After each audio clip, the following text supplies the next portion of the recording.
नमस्कार जय जगन्नाथ समस्त वेलकम करुच्ची आज गोटे नुआ मिनी ब्लॉग को ए मिनी ब्लॉग रे आमे देखिबा कालिकार जो अनलोडिंग हैला कालिकार केंति रखा गला ए ब्लॉग टी तारे पार्ट 2 तो आज भी आमे कथा हवा महुमाछी पालन विषय रे केमती महुमाछी को रखू केमती हम ओडिसा रे से पालन आमे कर परिबा आ ताठू लाभदायक होई परिबा तो आपण माने देख पाथुबे पाखापाखी एठी बॉक्स को रखी देलोनी आ सब बॉक्स खुला अछि कवर लागी नाही एठी कवर भी लागी जिवो खूब शीघ्र जेहेतु से जस्ट ओह्लैकी आसीथिले तो तांको टे खरा बाजू बोली आमे हेटी कवर देई नथिलु टे खरा बाजीबो टे एयर सर्कुलेशन हबो से टे रेस्ट करिवे से माने पुरा वाइल्ड गेइना एग्रेसिव थिबे तो सेटा आमे चाहू हो बोली तो सेठी संगे संग ओह्लैकी तांको टे पवन फोन क्रॉस वेंटिलेशन हबो टे खरा बाजियो तापर आमे संगे संग कवर भी लगे देबो आउ यार गोटे जिनस कि याको बहुत संभाल के रखिया पड़े गोटे परिष्कार जगह रखिया पड़े ସେଇଠି କୋଉ ବି ପ୍ରକାର ପାଣି ଯେମିତି ଜମୁ ନଥିବ ଫ୍ଲାଟ ଜମି ଥିବ ପ୍ଲସ୍ ସେଠି କାଦୁଅ କଚଡା ନଥିବ ଏଇଭଳିଆ ଜାଗାରେ ତାକୁ ରଖିଲେ ସିଏ କ୍ଲିନ ରହିବ ଆଉ ଆପଣ ମାନେ ଦେଖିପାରୁଥିବେ ଏଇଟା ଗୋଟେ କୁହନ୍ତି ବି ଭେଲ୍ଟ କିମ୍ବା ଆପଣ ଗୋଟେ ଯୋଉ ଟୋପିଟା ପିନ୍ଧିବେ ସେଠି ଜାଲି ଲାଗିଛି ତ ତଳ ଆଡୁ ମୁଣ୍ଡ ପସେଇଲେ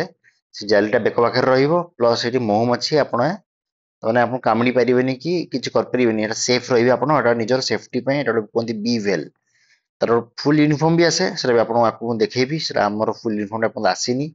ମୁଁ ଅର୍ଡର କରିଛି ସେ ଆସିଲେ ଆପଣଙ୍କୁ ଫୁଲ୍ ୟୁନିଫର୍ମ ବି ଦେଖେଇବି ଏଇଟା ଖାଲି ଟୋପିଟା ଉପରେ ଏମିତି ମୁଣ୍ଡରେ କିଛି ନ କାମୁଡିବ ଏଇଟା ଦେଖିପାରୁଥିବେ ଆପଣ ଯେମିତି ଭିତରେ ଟ୍ରେ ସବୁ ଅଛି ସବୁ ଗୋଟେ ଯୋଉ ଟ୍ରେ ଅଛି ସେଇ ଟ୍ରେରେ ମହୁମାଛି ଗୁଡା ରୁହନ୍ତି ତାଙ୍କ ଛତା କରନ୍ତି ଆଉ ଖୁବ୍ ସୁନ୍ଦର ବି ଦେଖା ହଉଛି ବହୁତ ବଢିଆ କାମ ବି ହେଇଛି ଏଇ ଯୋଉ ବକ୍ସ ସବୁ ହେଇଛି ବହୁତ ଭଲ କାମ ହେଇଛି ଟାଣୁଆ କାମ ହେଇଛି ଖୁବ୍ ସୁନ୍ଦର ବି ଦେଖା ଯାଉଛନ୍ତି ଆଉ ଆପଣମାନେ ଜାଣିଥିବେ ସବୁ ମହୁମାଛି ବକ୍ସରେ ଗୋଟେ ହିଁ ରାଣୀ ମହୁମାଛି ଥାଏ ଆଉ ବାକି ମାନେ ସବୁ ତାଙ୍କର ଅଣ୍ଡା ଦିଆ ସବୁ ଥାନ୍ତି ଆଉ ଦେଖିପାରିବା କଣ ହଉଛି ତ ଏଇଟା ଦେଖିପାରୁଥିବା ଟୋଟାଲ 5ଟା ଲାଇନ ରଖା ହଉଛି 5ଟା ଲାଇନ ତାକୁ ଟିକେ ଗ୍ୟାପ ଦେଇ ଆମେ ରଖିଛୁ ସୁନ୍ଦର ଭାବରେ ତାକୁ ସଜାଇକି ରଖା ହଉଛି ସୁନ୍ଦର ବି ଦେଖା ହଉଛି କି ଗୋଟେ ବକ୍ସ ସବୁ ରଖା ହଉଛି ଗୋଟେ ଲାଇନ ରେ ବଢିଆ ଦେଖା ହଉଛି ଦେଖିବା ଆକୁ କାମ କଲେ କେମିତି ଆମେ ଏଠୁ ଲାଭ କାଢି ପାରିବା କି ଦେଖିବା କଣ କାମ ହଉଛି ମୁଁ ଆମର ଯିଏ ରଖୁଛି ତାଙ୍କୁ କହିଲି ତୁମେ ଗୋଟେ ପିନ୍ଧିଦିଅ ଏଟା ଯୋଉ ଜାଲିଟି ସେମିତି ହେଲେ ଆମର ତାଙ୍କୁ ମହୁମାଛି ବାଇଚାନ୍ସ ବି ଯେହେତୁ ଆଗ୍ରେସନ ମୋଡରେ ଅଛନ୍ତି ତାଙ୍କୁ କାମୁଡିବେ ନାହିଁ ଆଉ ଏଇ ମହୁମାଛି ଜେନେରାଲି କାମୁଡନ୍ତିନି ଯେପର୍ଯ୍ୟନ୍ତ ଆପଣ ତାଙ୍କ ସହ ଲାଗିନାହାନ୍ତି ସେମାନେ କାମୁଡିବେନି ଆପଣ ତାଙ୍କୁ ଲାଗିବେ ତାଙ୍କ ଏରିଆକୁ ଗଲେ ସେ କାମୁଡିବେ ଏଇଟା ଦେଖନ୍ତୁ ଏଇଟା ହଉଛି ସେଇ ଟ୍ରେ ଯୋଉ ମୁଁ କହୁଥିଲି ଏଗୁଡିକ ଟ୍ରେ ଗୁଡା ଏଗୁଡା କଭର ଗୁଡା ଗୋଟେ ହିସାବରେ ଏଇଟା ହଉଛି ସେ ବକ୍ସ ର ଉପରେ ଯୋଉ ନେଟ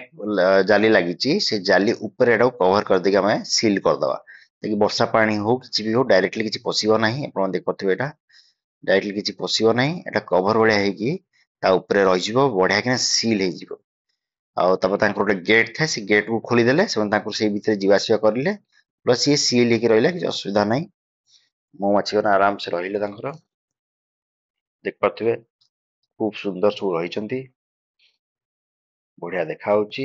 ଇଏ ହଉଛି ସେ ବକ୍ସ ର ଷ୍ଟାଣ୍ଡ ଏ ଷ୍ଟାଣ୍ଡ ଟା ଗୋଟେ ଗୋଟେ ଆମେ ପୁରା ଖୋଲିଦବୁ ଖୋଲିକିନା ତଳେ ଷ୍ଟାଣ୍ଡ ରଖିକି ୟା ଉପରେ ଆମେ ସେ ବକ୍ସ କୁ ରଖିଲେ ହଠାତ୍ କିନା ଋଣ କି କିଛି ବି ବିଡୁଆ ଫିଡୁଆ ପୋକ କିଛି ଲାଗେ ହଠାତ୍ କିନା ଲାଗିବନି କି ମିଠାରେ ଆମର ପିମ୍ପୁଡି ଲାଗିବେନି ତ ଏଇ ଷ୍ଟାଣ୍ଡ ବି ବହୁତ ଦରକାର ଗୁରୁତ୍ୱର ତ ଆଜିର ଅନଲୋଡିଂ ଭିଡିଓକୁ ମୁଁ ଏଇଠି ଶେଷ କରିବି କାଲି ଆମେ ମହୁମାଛି ପାଳନ ବିଷୟରେ ଆହୁରି ଖୁବ ଇମ୍ପୋର୍ଟାଣ୍ଟ ଜିନିଷ ଜାଣିବା ଜୟ ଜଗନ୍ନାଥ।